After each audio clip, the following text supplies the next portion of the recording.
I just wanted to say that I'm very honored and humbled to introduce our speaker tonight, Jinny Sims, past president of the British Columbia Teachers Federation. In October of 2005, 44,000 BCTF teachers walked off the job and staged an illegal two-week strike, to fight for just learning conditions for their students, better working conditions for all teachers, and the right to bargain collectively.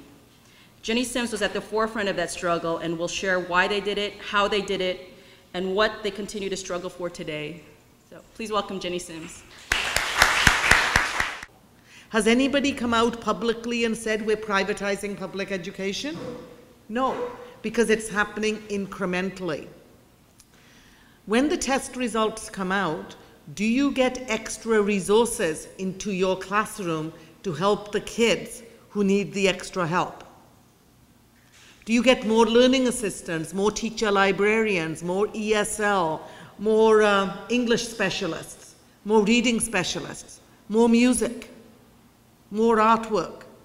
I bet you none of those things happen. Instead, what schools are then forced to do is to teach an even narrower curriculum, basically focusing on reading, writing, and arithmetic.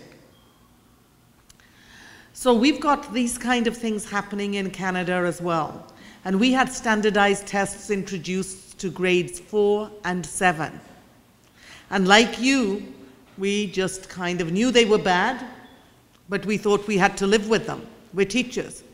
We get co-opted very, very easily, especially when it's a thing like a test. And we thought it was only one test. Guess what happened when the results came out? The papers published the results comparing schools. Imagine what inner city schools felt like, or some of our northern communities, when they saw their schools at the bottom of the list. Not only did the kids feel failures, but the parents were devastated. Did that take any more resources into those communities? Absolutely not. I think one of our biggest challenges across the world is to take on the testing agenda, because it's one of the biggest tools that the right wing uses to privatize public education. They get to use test results to attack the professionalism of teachers and the dismantling of your public schools and the need to bring in charters, instead of saying we need to put in more resources. We elected a neoliberal government in BC. And I have to say, teachers voted for the government that was elected.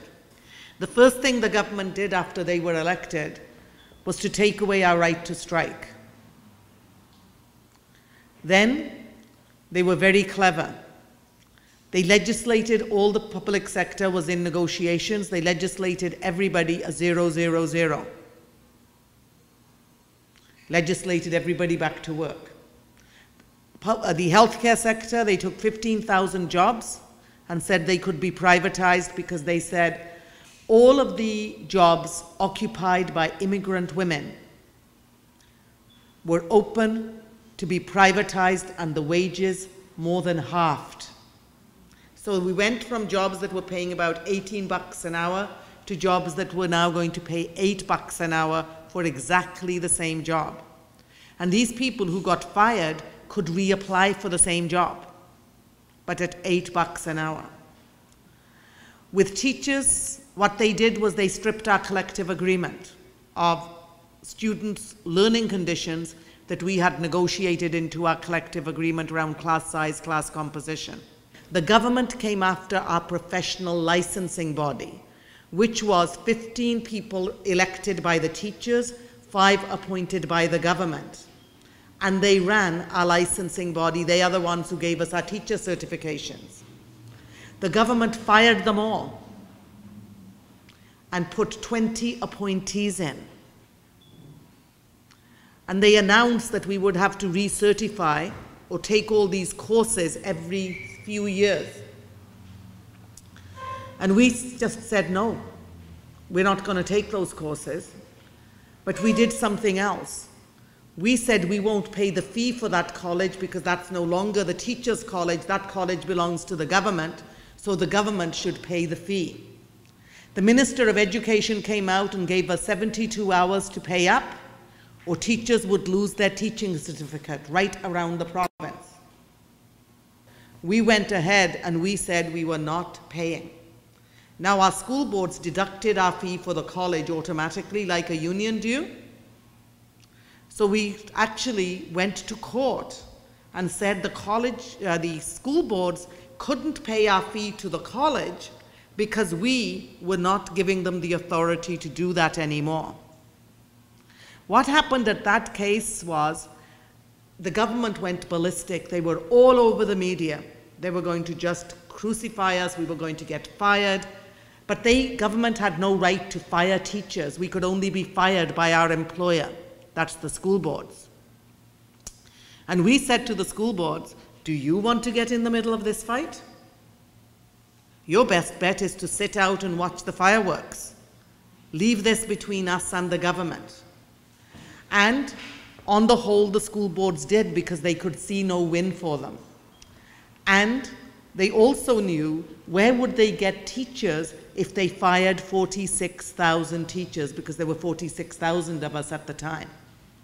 So for our teachers, that win was big because the Minister of Education then had to announce that there would be elections, and we got to elect the majority of the college, which was a huge face loser for the Minister of Education because she had been so public about it. So we got to elect. Then the government came out publicly and said, now we want the money. What we did was we took the fee from every member and we put it in a special account in trust for the college, we called it. But we wouldn't pay them for the time that the college didn't belong to us. They said they would take us to court. We said do so. They didn't. But we donated the money to International Solidarity, and we did not pay that, and the government couldn't do a thing. They still ask us for the money every year, 5 years later, and we still haven't given them the money. So that was a win for our members of a collective action where they could see that the government, despite all the public threats, when push came to shove, couldn't do anything because we stood together. We were a collective. We were a significant group that they couldn't just afford to dismiss. And at the same time as this is going on, we're building our 5-year plan, which is multifaceted, which has a legal strategy, has a political strategy, has an electoral strategy, has a community-based strategy. And during this time, we spent a bulk of our time with our members, but I want to talk today about the work we did with communities. Teachers, you cannot do this alone. Parents trust their kids to your care for over 6 hours a day. They are your biggest ally and your biggest resource if you talk to them. So, we invited parents to meetings, and we talked to them about what was really happening in our schools. And we said things like this: you know what? Your child really needs 6 hours of learning assistance, but do you know we can only provide half an hour? You should go and ask the board why that's happening. We painted a picture of what was happening in our schools with the testing and with the cuts. And all of that, and got a dialogue going, and we organized and mobilized the parents for special needs students and all the public agencies. They took away his special needs support. Her library is closed 3 days a week. His science lab is seriously overcrowded. She can't afford college or university anymore. His class has 35 kids, and they closed her school. 113 schools closed, 2,500 fewer teachers. Gordon Campbell's Liberals. Broken promises, a disturbing record. A message from concerned BC teachers. The fight for public education has to be a public fight that everybody buys into. If public education is the cornerstone of a democracy, and it exists because of public policy, in order to impact public policy, you need people other than teachers who are out there advocating for that. Anyway, we had an election, And we were very mobilized, but we did not give any money to any political party. We used the money to educate our members, to do our community outreach, and then run some pretty good ads, which we didn't really want to do as a leadership, but the members really wanted. So we did them to make our members feel good. You have to do that. But they had quite an impact on the election as well. And when the election was over, we actually managed to go from 2 in the opposition to 33. And education was a vote-determining issue. And I couldn't go anywhere as the president of the day without people stopping me and asking me how is class size and how is class composition, how is support for special needs kids. So our message had got across. Then we went into bargaining, and the government thought these teachers, we'd better shut them down quick. They called in the legislature. But by the way, we had taken a strike vote, knowing we had no right to strike. And we put out a schedule of the strike that we were going to be going on, and we would be doing rotating strikes around the province, each region going out on different days. And we knew that every piece of document we put out was in the government's hands within half an hour of our meetings ending. And you always have to know that. That's just the nature of our beast. And I'm sure it happens here as well. So we knew it was going to be in government's hands, and we thought they would take a week to call the legislature in and give us another week to mobilize. But we were already ready. Remember, we'd been preparing for this for 3 years. They called the legislature that night, and at 2 o'clock in the morning, they passed legislation ordering us back to work. Remember, we hadn't gone on strike yet, and they ended our round of negotiations. You also have to understand that all the other public sector unions had already settled their collective agreements months before we had gone into negotiations, and they all took 2, 2, 2, and 2, 8% over 4 years. And the government waited for us at the end. So they thought they would hit us hard, order us back to work, and they gave us 2, 2, and 2, and 2 as well. They said, you've got 8% over 4 years.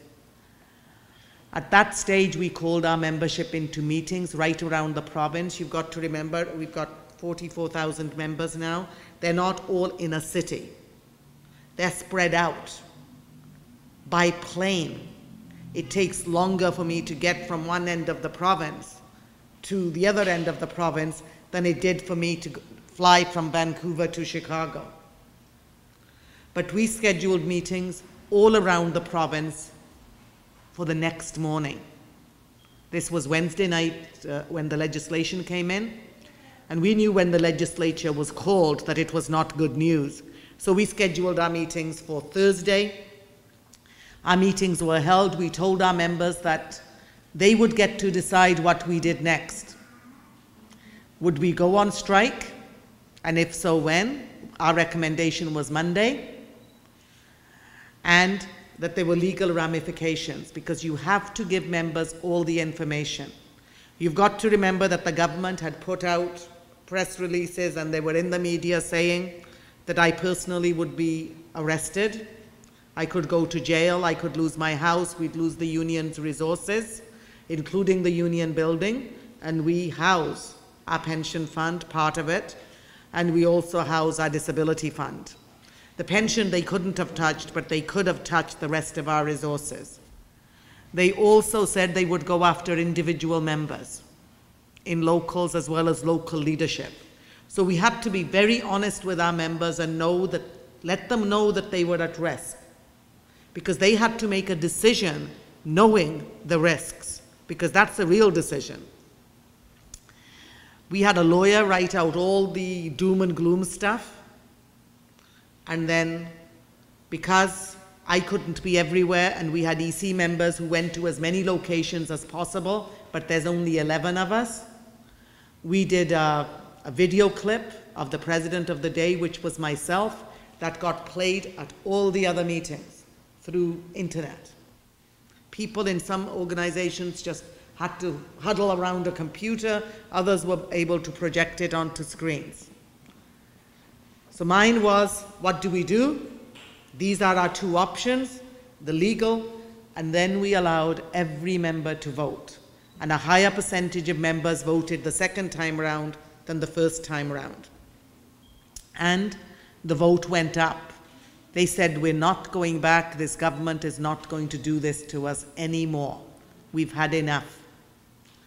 The vote was higher this time, and they said, we're not waiting till Monday, Jinny, we're going out Friday. That was the next morning. Remember, some of the votes weren't in till 9 o'clock that night. But local after local voted that we'd be out on Monday. So they knew that we would have to take direction from them. They went out to Home Depot and every other kind of place they could, and they spent the night making picket signs. And on Friday, we had 44,000 teachers out on the picket line. Out of 44,000 teachers, there were approximately 31 who were inside the schools. And what teachers were amazed, if they gained one thing out of this, they realized how much support the public had for the teachers in their communities. Because parents put up tents, they came out and joined the picket lines, they cooked breakfast, they brought lunch. The Sikh temple had a hot kitchen set up and they brought food constantly. Starbucks came around with coffee. Like, they had support from the most surprising quarters. Parents in a very affluent area, one parent came, an elderly couple came and said, we're going out, but we want you to be able to use our washrooms. So here's the key, just leave it under the mat when you leave. So we had tremendous, tremendous support. There is a joke that most of our teachers have, that they were fatter, 5 pounds heavier by the end of the strike, because they got so well fed while they were on walking the picket lines. The other thing that happened at this time is that the courts froze our funds. And it was touching at the kind of people who would try to give you money. On the day we had a huge rally in the state capital, the provincial capital, you had a homeless person coming up to me with a $50 bill. I looked at his shoes. He should really have been buying a pair of shoes. And he said, I want you to have this and give it to a teacher who needs it. The Crown prosecutors are the ones who had to prosecute us once the courts had ruled us illegal on day one. And 5 days into the strike, the Crown prosecutors held a public press conference and said, we cannot prosecute Jinny Sims or any other member of the BCTF because we would be in a conflict of interest. The reason being, they had negotiated not a collective agreement, because they're not a union, they had negotiated their salaries. And the arbitrator comes in and makes a ruling, and the arbitrator had awarded them a 14% pay increase. The government had rolled it back to 2%. So they said because they were in a conflict, they couldn't possibly prosecute. At the same time, the courts, the judges, weren't that quick to hand out the fines to us either. By the end of the strike, the total in fines we had was around $500,000. And by the way, that's nothing. We'd expected that much on the first day. And then we thought it would double and quadruple. And when the fines came down, we didn't fight the fines. Jinny was in front of the media, all the cameras, very sweet, saying, you know, we respect our legal system. Teachers are law-abiding citizens, but we have no choice. Some laws are just so bad that as citizens we have to take a stand against them. But we're willing to take the consequences for our civil disobedience. And we negotiated that that amount of money would go into scholarships for young people who want to be teachers. And so we feel it was money well spent. We had tremendous support from the labor movement. For a day, they walked off the job in Victoria, where our state capital is, and public and private sector. And then every day to follow, different region of the province walked off the job. Now, the support workers in our schools are not members of the BCTF. That's the secretarial and the janitorial staff and our educational assistants. And they are my heroes in all of this, because without taking a strike vote, they honored our picket line to the last person. Every day we were out, they were on the picket lines with us. They stayed on those picket lines with us every single day. The rest of the labor movement rotated and did a region here and a region there. And some of the unions took fines. Some of the other unions actually took days of suspension after their strike was over. But we had that support. And that support wouldn't have been there if we hadn't spent 3 years building. We went to the BC Federation of Labour conventions, and we talked about what was happening in our schools and the need to build a civil society movement. Because that's what needs to happen. You need to work within the union, with other unions, and with civil society groups if we're going to build the kind of world you want to leave for your children. Some people have said, what kept me going during all of that time? But because it wasn't about me. It was about our members, and it was about public education. Our fight wasn't for a salary alone. Our fight was for a publicly funded public education system, to preserve that. Our messaging was simple, it was three-pointed, and every teacher could have said that message at any time, and they did. We did not, at any time, try to silence our teachers when they wanted to speak out. They sang, they wrote songs, they did all kinds of amazing organizing in their own communities. We actually brought the government that had said they would never sit down at a table with us. They said they would never, ever give us more than they'd given to the rest of the public sector. We actually brought the government to a table. They had to negotiate with us while we were on strike, which was civil disobedience, can't be called a strike. And they had to give us improvements in order to get us back. BCTF President Jinny is here.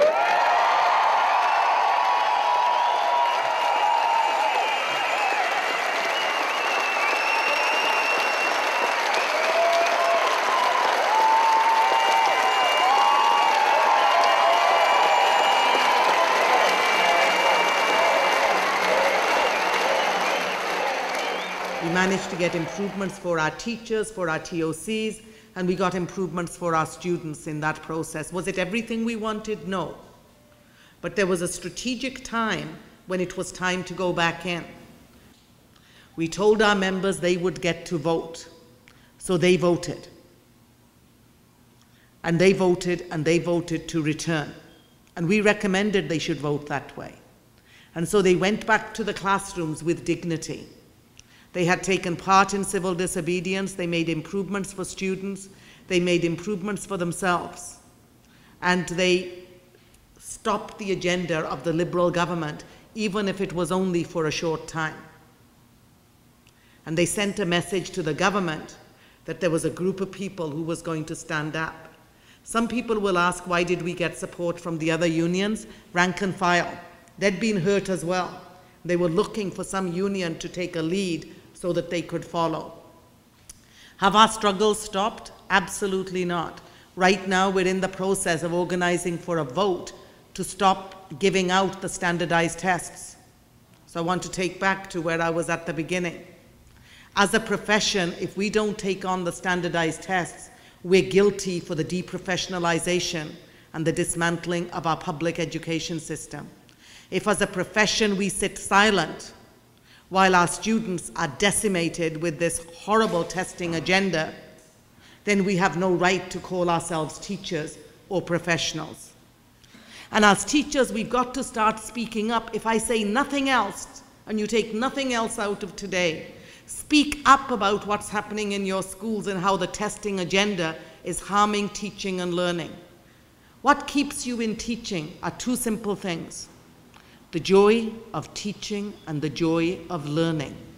And I would say this agenda of testing and privatization is killing the joy of teaching and killing the joy of learning. So our job as unionists, we're in very privileged positions of power. And we have to utilize that privileged position to work with others to build a socially just civil society. Our democracy is at stake, because if public education is the cornerstone of a democracy, and that we need each other's help, we need to hold hands, come out of our tunnels, build bridges, and work together to advocate for a publicly funded public education system where every child, whether they're rich, poor, black, white, gray, yellow, whatever, first generation, second generation, your Aboriginal students, every child has a right to a quality education system. Because if we don't, you're not going to have the America that you have today or the world you want to leave for your children. But it won't happen if we don't assert our professionalism. Thank you for your patience.